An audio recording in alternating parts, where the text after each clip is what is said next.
É isso que eu falei, que eu vou mostrar para vocês agora. Peraí que tá gravando. Bom dia, todo mundo. Aula de história, vamos começar. Aí, ó, eu vou colocar para vocês a apresentação da tela, que aí eu mostro isso que eu tô falando. Aqui, ó. Vocês já estão vendo o roteiro? Já tá vendo?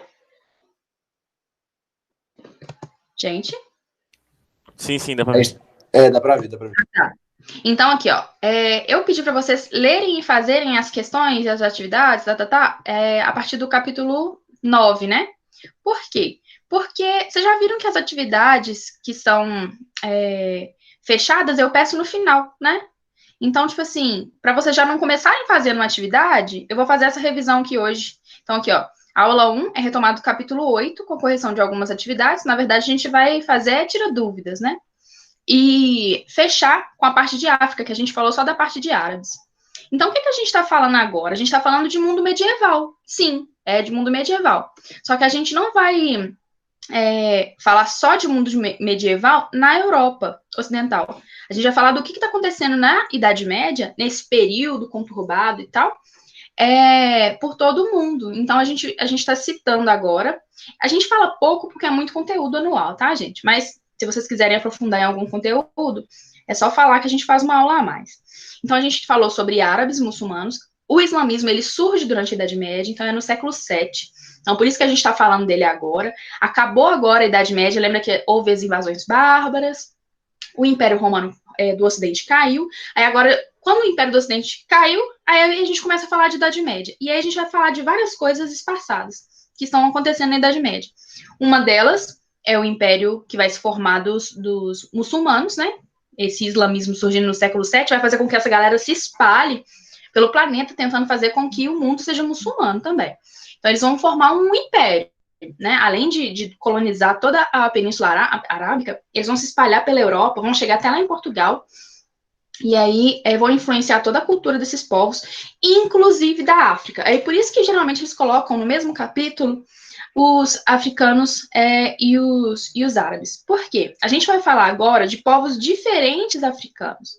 E eles são povos que tiveram uma cultura islamizada por causa da presença dos povos árabes, nesse processo de expansão que eles tiveram, tá? E aí a gente depois vai falar sobre o povo que está mais embaixo, né, que é o povo Banto e Yorubá, que é o que mais vai influenciar a cultura brasileira quando eles vêm para cá em sistema de escravidão, tá? Então eu vou pegar o livro para a gente acompanhar só citando os nomes para ver se vocês estão lembrando direitinho disso aqui, tá? Então, a gente deu aula no quadro, acho que ficou tranquilo para todo mundo, mas, então, como era o mundo antes do islamismo, o mundo árabe antes do islamismo, né? Eram tribos separadas, então, cada grupinho, cada populaçãozinha cultuando seus deuses, com suas organizações sociais, cada um com suas organizações políticas, umas mais agressivas, outras mais pacíficas, cada uma com seu perfil econômico, umas mais comerciais, outras mais agrícolas, e aí não tinham conexão, não havia conexão entre elas, a não ser o fato delas viverem na mesma península, né? Vamos imaginar que isso aqui seja a Península Arábica. E aí, o que vai acontecer com o islamismo?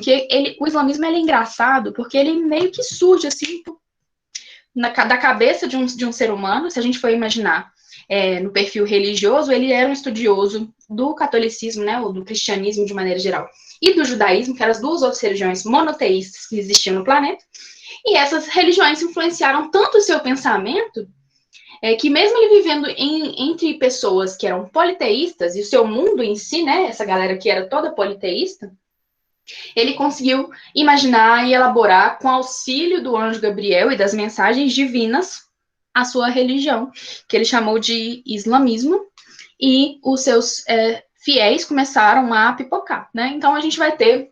Mas por que pipoca, né? A gente tem que entender essa formação de massa. Sempre que surge uma liderança que é impactante, a gente tem que conectar isso com as coisas que estão acontecendo na atualidade. Tenta ligar aí. Sempre que surge um líder que vai responder aos anseios de uma parcela da população, de injustiça social, ou de necessidade de mudança, ou de cobrança por privilégios, o líder, ele vai ser ovacionado, né? Pela galera que está precisando dessas mudanças ou dessa manutenção. Então, o que aconteceu com Maomé? Ele foi rechaçado quando ele disse sobre a sua religião no lugar onde a galera queria permanência. E quem queria permanência? Os comerciantes ricos e que estavam bem de vida. Então, tipo assim, quem estava ali, eles estavam insatisfeitos com Maomé porque eles estavam insatisfeitos com o status quo. Tá bom para mim como tá, e que se dane os outros, né? E o Maomé foi revolucionário nesse sentido porque ele fez uma sociedade que era toda bagunçada se tornar unificada, né? E aí essa unificação, ela é muito simbólica também, porque uma lei, um profeta e uma religião. Então, tudo passa a ser unificado. Inclusive, o governante de toda a península é um só. A religião de toda a península é uma só. Então, isso vai fortalecer eles. Então, é um imperialismo mesmo, sabe? Aqueles movimentos que hoje a gente vê ultranacionalismo, a gente vê fascismo, né? Isso aí é um movimento de quase que um movimento nacionalista. Só que ele vai se voltar como guia a religião, ao invés de necessariamente uma força política, tá? Então eles vão se voltar exclusivamente para a religião e a religião vai ser o seu guia, inclusive na política. Então é muito importante a gente lembrar da importância do Maomé, da relevância dele, né, como um cara que fez o processo de unificação da Península Arábica e fez com que as tribos que eram completamente alheias, né, ou eram inimigas, ou eram colaboracionistas, mas elas não se viam como uma coisa só, elas passaram a ser uma coisa só. Então, isso foi a parte mais importante da interferência do Maomé ali. E a criação do islamismo, que influencia até hoje a religião que mais cresce no mundo, tá? Aí a gente tem que lembrar de alguns nomezinhos. Aí eu coloquei aqui, coloquei ótimo, né? Eu peguei aqui, ó, Meca e comércio. Então, Meca, que era aquele centro, que era a cidade onde o profeta viveu, e começou a difundir o islamismo. Só que ele foi expulso de lá pelos comerciantes, né? Vocês lembram disso? E ele foi expulso porque ele dizia que aquelas pessoas que iam cultuar a Pedra da Caaba lá como politeístas estavam cultuando os deuses errados. E aí começou a ter uma diminuição da circulação de pessoas naquela região. Isso atrapalhou o comércio da galera e ele foi, inclusive, perseguido e expulso. E aí a Égira, que é a saída dele de Meca para uma outra cidade que é chamada de Medina, que é a cidade do profeta, para onde ele foge e consegue reunir a quantidade específica lá, o suficiente, de seguidores para poder seguir em frente com a sua religião, com a sua ideia de dominar a Península Arábica. E aí ele vai e conquista uma galera, tá? E aí vai começar o seu processo de expansão até alcançar toda a Península Arábica. E o islamismo, ele tem algumas regras que são interessantes. Quer ver? Deixa eu ver se está escrito aqui. Acho que tá. Aí, ó, o Deus é Alá. Os princípios da nova religião é submissão, rendição e retorno a Deus. Então, a gente vai ter... Ô, André, Oi. a gente tem que saber, tipo assim,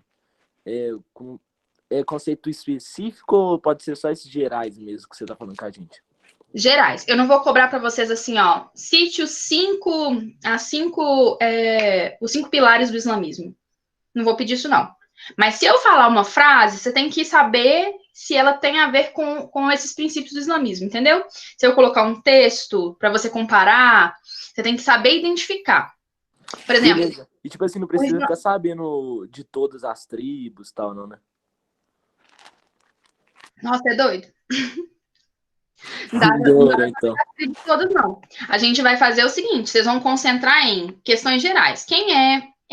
Qual que é o modelo da religião deles? É monoteísta e o Deus é Alá. O Deus Alá é a mesma coisa do Deus cristão, que a gente chama de Deus, né? Engraçado que a gente não atribui o nome, né? Mas em todas as religiões, Deus tem um nome, né? E aí, sendo politeísta ou monoteísta. Por exemplo, o deus monoteísta egípcio era Atom, né? E aí a gente vai ter, entre os islâmicos, muçulmanos, a gente vai ter algumas práticas que são obrigatórias. E aí, por exemplo, o livro Alcorão, ele vai ser a regra, ele vai ser a lei desses islâmicos. Não vai ser só um código como a Bíblia, que diz se você vai para o céu ou para o inferno. Ele vai ser um código que vai dizer se você vai ser apedrejado. Ele vai ser um código que diz que se você vai para a prisão, entendeu? Então, ele é um livro de comportamento com as regras estabelecidas pelo Maomé e trazidas pelo anjo Gabriel e com inspiração divina, e que vai guiar a vida das pessoas e o seu comportamento em todos os âmbitos, não é só religioso, entendeu? Então, é bem pesado, né? E algumas pessoas que a gente vê hoje, acho que a Amanda que me falou que conhece um muçulmano, né? A maioria das pessoas que são muçulmanas hoje, que estão no nosso convívio, que a gente vê pela rua e tal, pessoa com lencinho, as pessoas que estão no nosso convívio, elas seguem e acreditam em muitas das regras do Alcorão, mas elas são menos radicais, né? É aquilo que eu falei para vocês, que, por exemplo, práticas que são bizarras, né? Pra gente hoje, mata um cordeiro e pinta com o sangue dele na porta da sua casa um crucifixo. Consegue entender que é um negócio que é da época? Que é um negócio que é um perfil daquele momento? E que isso tem a ver com as religiões pagãs também que existiam antes, que faziam sacrifício? Então, tipo assim, é muito interessante a gente entender que houve um processo de adaptação de várias religiões para chegar aonde a gente está hoje, tipo assim, um pouco menos radical, mas algumas não se adaptaram tanto assim. Então, a gente vê, por exemplo, os Amish. Vocês já viram os Amish? Sabe o que eu tô falando? Não. Eu sei mais ou menos. Eu não. Eu também sei mais ou menos. Os Amish, eles são cristãos. Depois vocês pesquisam na internet. Acho que tem uma série, um seriado, não é Netflix, não, eu vi faz muito tempo. Sei, passava no Discovery Home and Health. Acho que é isso mesmo. Aí eles vivem sem tecnologia nenhuma, porque eles acreditam, tipo assim, tudo é como se tudo fosse do diabo, entendeu? Fossem interferências do diabo. Então eles vivem como camponesinhos até hoje, tipo assim, muito cristãos. Então a gente vai ter uma sociedade ultra cristã. A gente vai ter os ultra islâmicos que usam a burca dos pés à cabeça, né? Então a gente vai ter sociedades assim que são mais fundamentalistas e agressivas em relação ao outro, tipo, não permite a entrada do outro em muitos lugares, tá? Só elas não são tão comuns mais, mas isso era muito comum antigamente, né? Tudo que desviava da conduta dita correta pela sua religião era algo que era do demônio, entendeu? Então era algo que devia ser afastado. Então, os islâmicos, pelo contrário, eles não puderam se afastar, eles tinham como obrigação conquistar o planeta. Então, só que conquistar o planeta era subjugar aqueles que não aceitassem essa dominação. Então, em muitos lugares foi guerra mesmo, cabulosa mesmo, espadinhas, né? Espadinhas árabes muito bem elaboradas. Vocês já devem ter visto que a espada árabe, ela é curva, assim, eles pegaram muita tecnologia africana de trabalho com metalurgia, utilizaram sua própria ciência para poder especializar. A técnica que eles usavam com ferro era muito boa. Então, eles saíram por aí subjugando a galera. Enquanto os europeus estavam lá com as suas espadas, que custa levantar lá assim, ó, de ferro pesado, fundido, os árabes lá com as suas espadinhas. Era até engraçado de ver, porque as culturas elas são tão diferentes, os níveis de desenvolvimento são tão diferentes, que o conflito era facilmente perceptível quem venceria, né? E aí os árabes conseguem conquistar uma galera por causa desses modelos de conduta que eles têm lá desde o Maomé. Então, olha, vocês têm que conquistar o planeta, todo mundo tem que ser muçulmano, isso tudo está escrito no Alcorão, entendeu? De forma um pouco mais sutil, mas com várias frases, assim, bem concisas, que mostram, olha, é assim que tem que ser, é assim que tem que ser, é assim que tem que ser. Não é com parábolazinhas igual a gente tem na nossa Bíblia, não, que dá pra gente ter várias interpretações, não. É assim que tem que ser. E aí, por isso que muitos islâmicos que são fundamentalistas criticam os islâmicos que são de boa, que esses que a gente geralmente convive com eles, né? Porque eles falam assim, mas como que você é capaz, né, de desrespeitar a lei máxima que é o Alcorão? Então, você não é islâmico. Então, na verdade, não houve uma adaptação, né? Essa galera está vivendo na Idade Média até agora. E aí eles expandem. Aqui no mapa, ó, na página 5, dá para ver os lugares que eles chegam. Olha lá. Eles vão chegar a pegar uma parte de Portugal, pegam a Espanha inteira, aí pegam uma parte grande da África. Então, nesse período aqui, ó, expansão muçulmana, é logo quando eles recebem lá o islamismo e fundam essa religião como sendo seu centro, eles começam a espalhar, né? E aí, esse modelo de dominar o mundo que eles adotaram para si, foi responsável pela alteração de cultura de um monte de lugar. Então, a gente tem na nossa cultura brasileira um monte de influência dos povos árabes na língua, na culinária, e a gente não percebe porque, claro, a gente é uma mistureba danada, a gente não sabe de onde vem cada coisa. Mas é muita influência árabe por causa desse processo de expansão deles. E eles vão chegar a pegar uma boa parte da África como domínio imperial. E onde eles não foram dominar imperialismo... E como que eu falo isso? Imperialisticamente? Acho que é isso.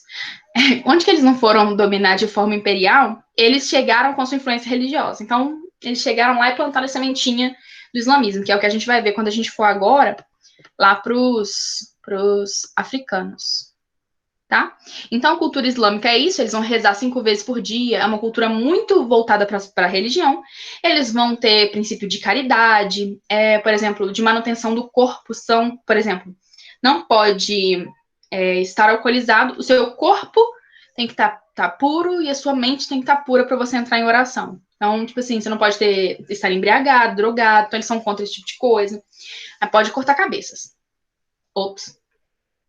Mas eles vão ter alguns princípios da religião islâmica que vão ser mais conhecidos que outros. Mas estão todos os princípios taxados ali no Alcorão. E aí, um deles que pouca gente conhece, que é o da caridade. Então, eles prestam caridade demais. Inclusive, assim, vizinhos, eles formam tipo uma irmandade, sabe? A gente vê nessas reportagens de guerra, não sei se vocês já acompanharam, as casas, os prédios, tudo destruído, e eles lá brigando uns aos outros, nas casas que ainda sobram, sabe? Eles têm esse perfil de formar uma comunidade mesmo. Então, a caridade é uma coisa muito importante para eles. E existem vários símbolos vinculados a essa religião, né? Que vão fazer com que ela vá crescendo aí.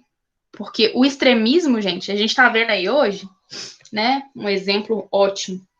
O extremismo, ao invés de afastar as pessoas, muitas vezes atrai. Aquelas pessoas que procuraram por isso a vida inteira e não encontraram onde elas vivem e na religião onde elas frequentam ou se frequentam, nem no ateísmo não encontraram, aí vai lá e encontra um extremismo em outra religião que é lá de não sei aonde. E aí, isso faz com que a religião islâmica cresça muito. Bom dia, Amanda! Atrasadinha. Vamos lá. Então, vamos entrar nos reinos da África, tá, gente? Então, vamos lá. Eu acho que vocês já viram alguma coisa de África comigo. Foi, tipo assim,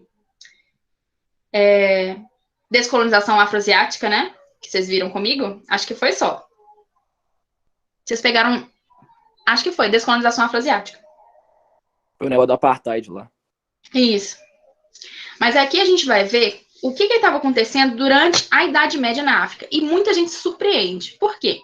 África é um negócio que você fala assim, é um continente todo avacalhado. É muita pobreza. É muita miséria. Palavra-chave todas negativas aí para a África. Quando tem alguma positiva, vai falar dos bichos, né? Das pessoas a gente esquece, né? E aí, o que a gente tem que lembrar de África? Eu vou tirar dessa tela aqui rapidinho. Ih, peraí. Interromper compartilhamento para eu ver minha cara e o quadro. Vocês estão me vendo? Agora vamos lá. Deixa eu apagar a Arábia agora. Eu vou desenhar a África, tá? Que é muito melhor. Gente, a África, essa coxinha aqui, ela vai ser dividida geograficamente pelo deserto do Saara, né? Então, a gente vai ter um deserto aqui no meio, e esse deserto ele vai ser responsável por muitas das características culturais e diversas que tem na África. Por quê? Ele vai ajudar a preservar essa galera aqui de baixo. Isso é muito, muito legal da gente pensar. Por quê? Olha só. Deixa eu ver se isso aqui vai funcionar. Essa galera aqui de cima teve influência direta de quem? Da Europa e da Ásia. O tempo todo, a Europa e a Ásia influenciando ali. Cartago era uma colônia fenícia que era da Ásia, ali naquela beiradinha do Mar Mediterrâneo. A gente vai ter o domínio de toda essa parte norte pelos árabes, tá? Então, a gente vai ter muita influência da Europa e da Ásia em toda essa parte norte. Enquanto o deserto, ele cria uma barreira de proteção. E aí, essa parte aqui, ó, a gente vai falar delas com os iorubás e com os bantus. Bantus é mais para cá.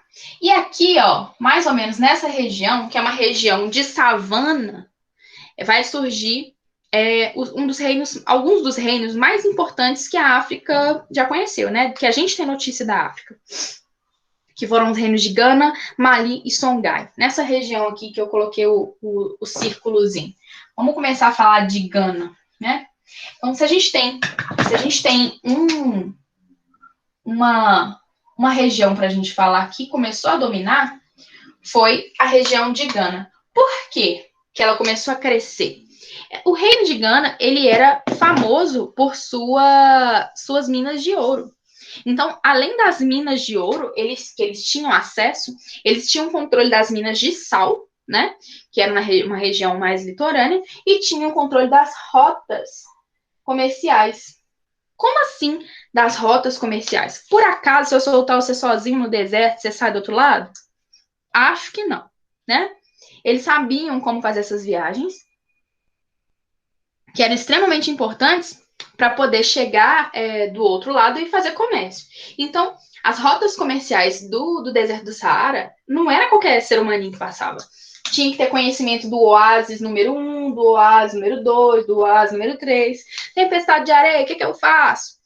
Então, cada coisa que acontecia quando eles estavam fazendo essas rotas comerciais, se eles não fossem extremamente especialistas nesse processo, dava ruim. Então, eles tinham o conhecimento e eles tinham o domínio dessas rotas, tá? Então, essa região aqui, ó, era considerada muito privilegiada por causa de suas riquezas minerais e por causa dos comércios que eles faziam com todo mundo. Então, eles, tipo assim, era um centro muito grande, todo mundo procurava o reino de Gana para poder comprar coisas, porque eles tanto traziam coisas da Europa e da Ásia para essa parte da África que é subsaariana, quanto eles levavam marfim, sal, ouro e outras coisas que eles produziam para lá. Então, eles conseguiam dominar ideologicamente, né? Então, tipo assim, olha, eu que sou poderoso aqui dessa região, eles conseguiram dominar economicamente porque eles tinham as minas de ouro e pedras preciosas de maneira geral, além de terem um domínio do comércio. Isso é muito importante, porque sem o domínio comercial, eles não teriam sido tão fortes, né? O fato deles conhecerem todas as rotas fez deles muito famosinhos e poderosos naquela região, tá? O que vai acontecer? A gente vai ter início de influência do islamismo aqui. Olha a importância da gente ter estudado o islamismo antes, né? A gente vai ter o início do islamismo influenciando aqui. Eles vão entrar pela Península Arábica, vão influenciar toda essa região e vão influenciar também os povos do reino de Gana, tá? Então, no reino de Gana começou a ter uma expansão territorial, então, ou seja, ele começou a expandir para dominar outros povos, ele foi pegando naquela região outros povos, foi crescendo, crescendo, crescendo, e submetendo esses povos à sua como se fosse uma obediência. Muitas vezes, esses povos eram submetidos a essa obediência por meio de, ou lealdade, por meio de casamentos, né? Como assim casamentos? Tipo assim, para que o povo que estava sendo dominado pelo reino de Gana se mantivesse leal a ele, não saísse por aí querendo tomar o poder, por assim dizer, ele casava geralmente com uma pessoa, uma menina importante da tribo que estava dominando. Ah, mas ele tinha 500 mulheres? Tinha, né? Então, o rei de Gana, ele vai ter casamentos múltiplos, e aí, que não era um problema para a época e para aquele povo. Então, o Quem era poderosão podia ter um harém, vamos dizer assim, né? E aí ele ia casando com a galera, certo? Então, para manter esse processo de fidelidade, lealdade com os povos dominados. O objetivo dele é colher impostos. Ele não queria arrumar inimigos. Só que, em algum momento, as pessoas que estão dominadas, elas vão se rebelar. Qualquer fraquejada do povo que está superior, que está dominando, no caso ali era o reino de Gana, qualquer fraquejadinha, um povo que estava ali se destacando e chateado com alguma questão, vai levar à tona essas questões e vai dominar. Foi o que aconteceu com o povo do Mali. Então, o reino de Mali, primeiro veio de Gana, depois veio de Mali e depois veio o reino de Songhai. Acho que Songhai tem um H aqui. Songhai. O povo de Gana, ele foi submetido por um povo que ele tinha dominado. Então, tipo assim, dentre os povos que faziam parte ali do reino de Gana e que pagavam imposto para o imperador, os Mali eram um deles, né? E aí eles foram aos poucos se desenvolvendo, tá fazendo um comércio aqui, outro comércio ali, produzindo não sei o que, então vai crescendo. E esse crescimento promoveu vamos dizer assim, uma possibilidade de tomada do trono assim que os ganeses se deram uma enfraquecidinha, tá? Então, os ganeses foram subjugados e os Mali dominaram, tá?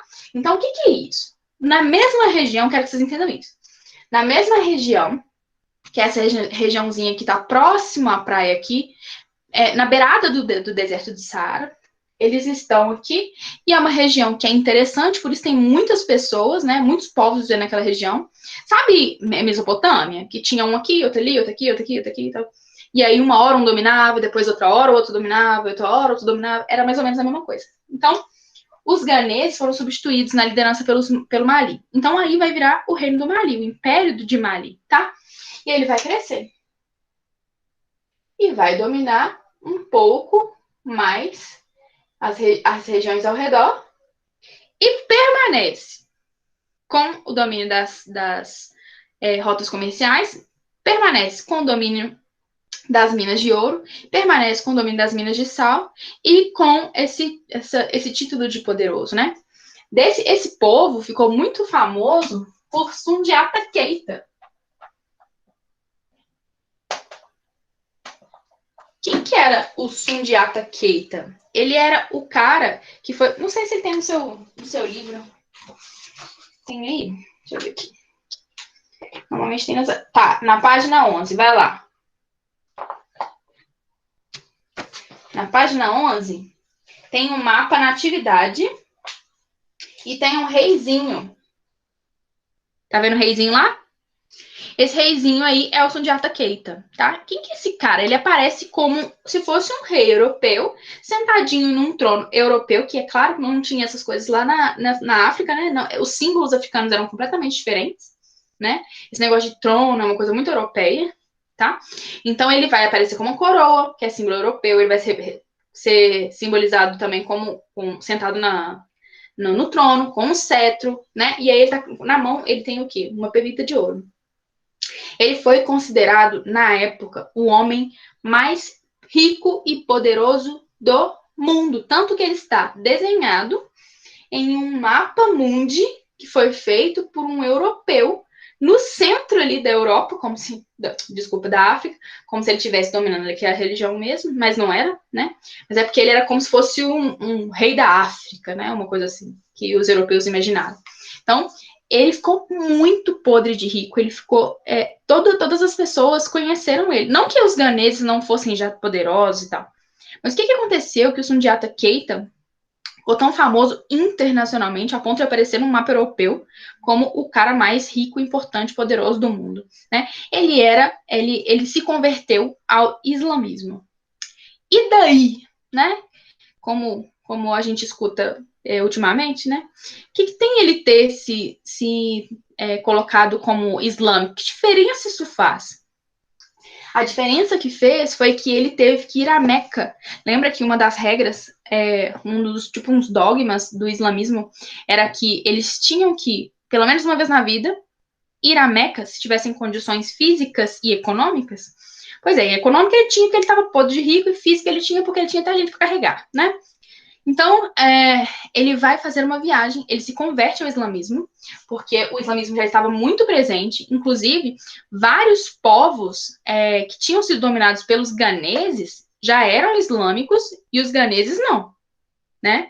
Então, isso, a permissividade de entrar em culturas tão diferentes e Gana não exigir um controle, fez com que ele se enfraquecesse. Então, a presença dos islâmicos enfraqueceu ali os ganeses, né?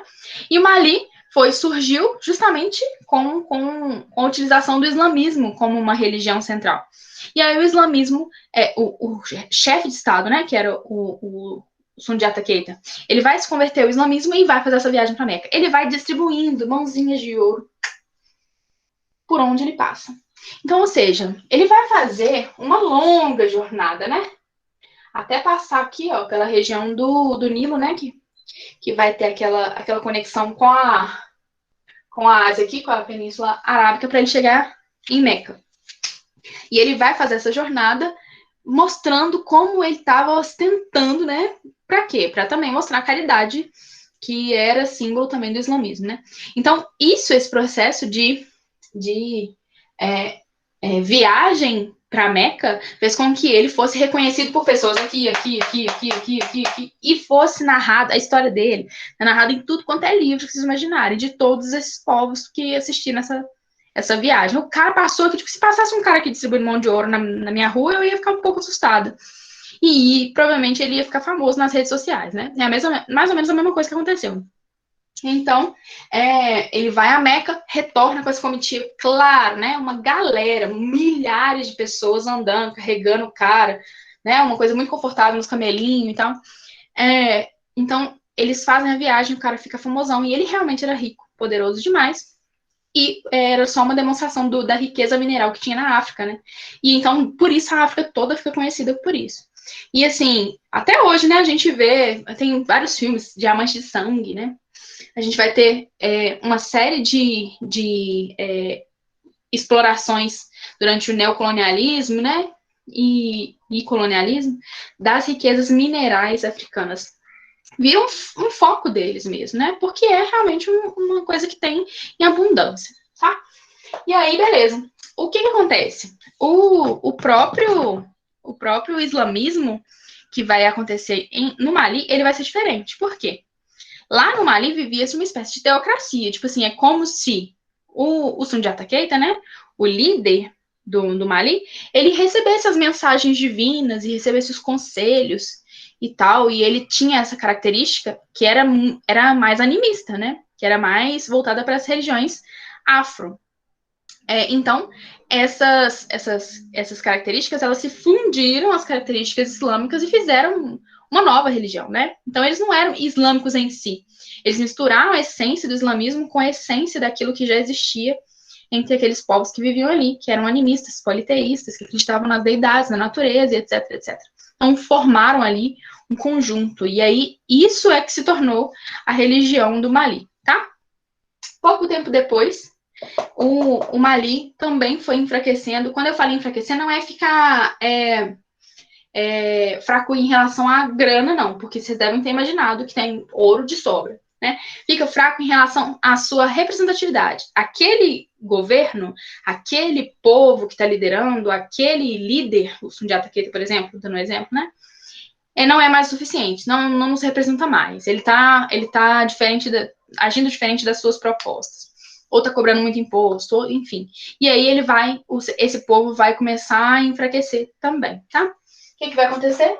Vai surgir o povo de Songhai. Então é isso que vai acontecer. E é muito similar à existência e à força desses povos. Está sempre vinculada com os metais preciosos e as pedras preciosas, e sempre vinculada também com essa ideia do comércio, né, que eles conseguiam realizar pelo deserto do Saara, tá? Tranquilo com isso? Fácil? Fale agora o cálice para sempre?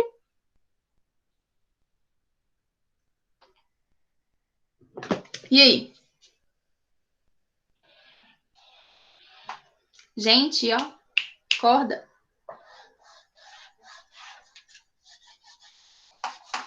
Tá suave, Andressa? Demorou. Tranquilo. Então, o que vai acontecer? Agora a gente vai para os povos iorubás e bantus, que é o que mais tem a ver com a gente, tá? Então, por que a gente fala de Gana, Mali e Songhai? Por causa que é ótimo, né? Porque eles são podres de ricos e viraram símbolo da Europa, tá? E aí a gente vai falar de Iorubá e Banto por uma outra coisa, por causa da cultura, tá? Então a gente vai ter uma influência muito forte da cultura africana, óbvio, né? A gente vai ter períodos no Brasil em que a gente vai ter mais de 80% de africanos em relação aos demais povos vivendo por aqui, em regime de escravidão. Então, como não ter influência de africanos na nossa cultura, né? Impossível. Então, a gente vai ter povos de tudo quanto é canto. Então, vão vir pessoas da África, dessa região, dessa região, dessa região, dessa região, dessa região, dessa região, dessa região. Vai vir gente de tudo quanto é lado, tá? Mas os que vêm principalmente são os bantus e os iorubás. O que são os bantus, primeiro? Os bantus são um tronco linguístico. É uma galera que vive mais ou menos nessa região. Eles são predominantes ali. Ah, mas é tudo a mesma cultura? Não, religião diferente. Aliás, não é que a religião seja diferente, mas eles cultuam, por exemplo, orixás diferentes. É tipo na Grécia Antiga, que vai ter, tipo assim, a madrinha Atena, o padrinho de cá vai ser o Ares, é mais ou menos a mesma coisa. Eles acreditam numa origem comum, eles acreditam no mesmo panteão, né, que tem essa conexão com a natureza, que são energias da natureza, que vão se corporificar em orixás, mas eles não cultuam todos eles ao mesmo tempo. É como se fosse assim, olha, tal grupo é de Nanã, tal grupo é de Afrodite, de Iemanjá, tal grupo é de Oxóssi. Então, cada povo, ele vai ter mais conexão em razão da sua localização, do seu perfil econômico, social. Então, por exemplo, quem vive na floresta é mais de Oxóssi, e assim por diante, tá? Então, eles vão ter conexão com essa ideia de orixás. Tanto os iorubás quanto os bantus, os iorubás estão aqui mais para cima, tá? Os iorubás e os bantus, eles vão ter uma religião voltada para essas questões mais da natureza. Então, a gente chama isso de animismo, ou de religiões tradicionais africanas, ou de religiões de matriz africana, quando a gente vai falar delas aqui no Brasil, que a gente vai falar o nome delas aqui no Brasil. Então, a gente vai ter a principal influência iorubá é a religião, e a principal influência banta é na nossa linguagem, na nossa alimentação, entre outras coisas aí, no comportamento, os valores civilizatórios africanos, eles são maravilhosos. Ô, Andressa. Oi. Os iorubás que tem orixá, essas coisas assim, né? Na verdade, todos eles vão acreditar, tá? Essa galera toda aqui, ó, os bantus e os iorubás, eles vão acreditar em orixás, tá? Só que a gente aqui conhece, tipo, 12, eu acho. E nem eu não conheço muito bem os orixás. Mas as religiões africanas afro-brasileiras, elas trabalham com mais ou menos 12 orixás. E lá tem, tipo, uma penca, entendeu? Então, é tipo assim... Tô ligado. É como se fosse assim, eles pegaram para trazer para o Brasil a essência da essência, aquilo que eles conseguiram trazer e que fazia sentido para eles naquele momento. Então, aqui ainda eles trabalham com a existência desses várias divindades e deidades e energias que eles chamam de orixás, e são muitas, e muitas, e muitas, muitas, tá? E aí a gente vai ter, ó, lembra disso, tá? Que aí fica fácil. Os bantus influenciam principalmente na culinária. Aí você vai lembrar daquelas coisas da Bahia, né? O acarajé, vatapá, aquelas paradas assim. Aí vai falar que feijoada não. Feijoada foi, tipo, sobrevivência, tá, gente? É feio isso. Mas é real. Feijoada é uma comida feita de restos, né? Então, ela não é de origem africana. Ela é origem escravista, brasileira, né? Então, a gente vai ter aqui, ó, as principais coisas que vão atuar no comportamento. Então, na linguagem, tipo, fofo, essas palavras moleque, que a gente tem, a gente fala assim, naturalmente, não, é muita coisa de origem africana, que tem origem nesse tronco linguístico banto, tá? Então, eles vão influenciar muito na nossa cultura, no nosso comportamento, Sabe essa questão da musicalidade do brasileiro? Que a gente tem essa corporeidade, inclusive a conformação física da mulher brasileira. É claro que eu não me encaixo nesse padrão, mas a gente vai ter uma conformação física da mulher brasileira, típica mulher brasileira, do corpão. Ela é uma conformação física que vai ter contribuição africana, sim, obviamente. Então, a gente vai ter a circularidade, esse modelo de conversar em círculo ao redor da fogueira, que era tipicamente africano, veio para cá, e a gente ainda utiliza em alguns momentos. Vocês vão perceber que os momentos que a gente tem maior conexão entre si são os momentos em que a gente está em círculo, né? Então, poucas vezes a gente consegue fazer isso na sala por causa do ritmo da vida, né, que a gente tem.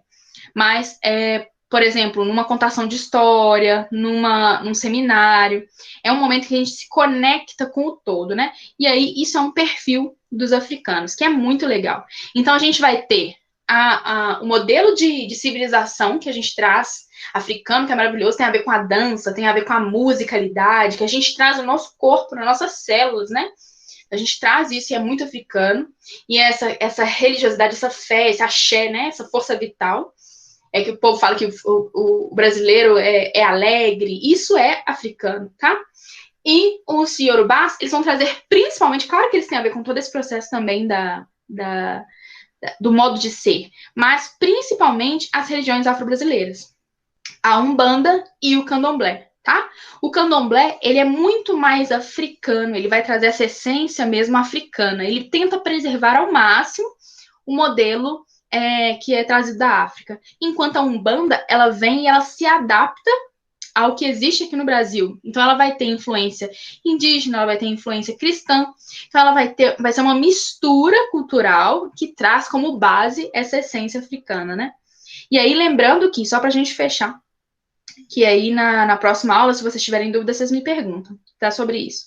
Então, os orixás, na verdade, que a gente imagina que eles são deuses, né? Como se fossem os deuses gregos. Não, eles são reflexos que são de questões do comportamento humano e da natureza. Então, por exemplo, a beleza e a sensualidade de Iemanjá, que todo mundo conhece, né? Beleza, a sensualidade, a feminilidade de Iemanjá, com os mares, né? Aí a força dos mares, a energia da natureza, misturada ali com componentes do comportamento humano. Então é muito legal, porque então, o orixá, na verdade, ele é uma criação. Ele é um ser que é fruto da energia da natureza, de acordo com essas origens africanas, né? Ele é um ser que é fruto dessa energia da natureza, de alguma coisa que tem da natureza, que é compatível com o comportamento humano. Então, por exemplo, as ondas do mar, elas são sensuais, elas são atrativas e tal, e aí esses comportamentos humanos viraram a orixá Iemanjá, por exemplo, tá?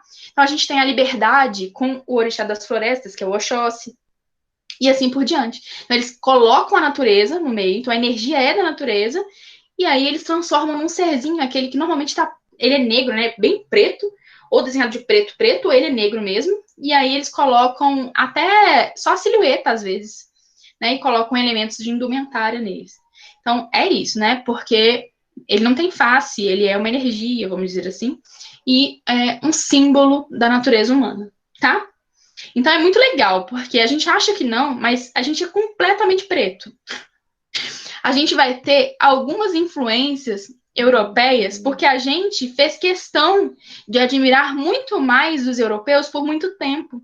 Então a gente foi largando a nossa essência, que é muito mais indígena e africana, e foi captando essas influências culturais que são europeias, tá?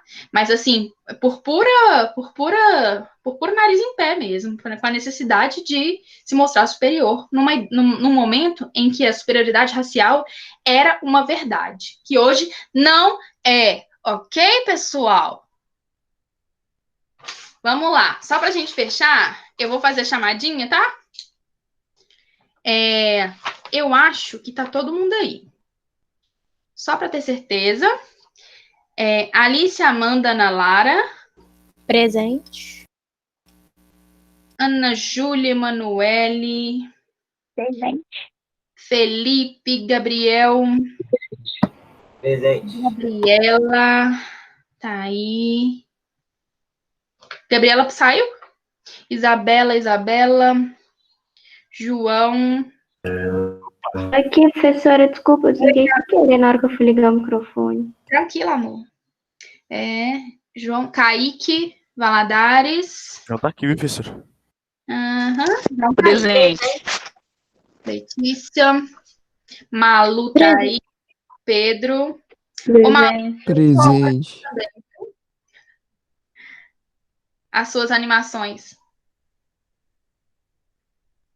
Pedro Fantini. Pedro Menezes, Presente. Samanta e Vinícius. Todo Presente. mundo! Aê, saudades da tia. Faltou o Presente. Arthur, professora. O Arthur tá aqui embaixo. Coitado, eu nem lembro dele porque ele não tá na lista. Tadinho. Gente, então eu agradeço a presença de vocês. Até breve. Adeus, professora.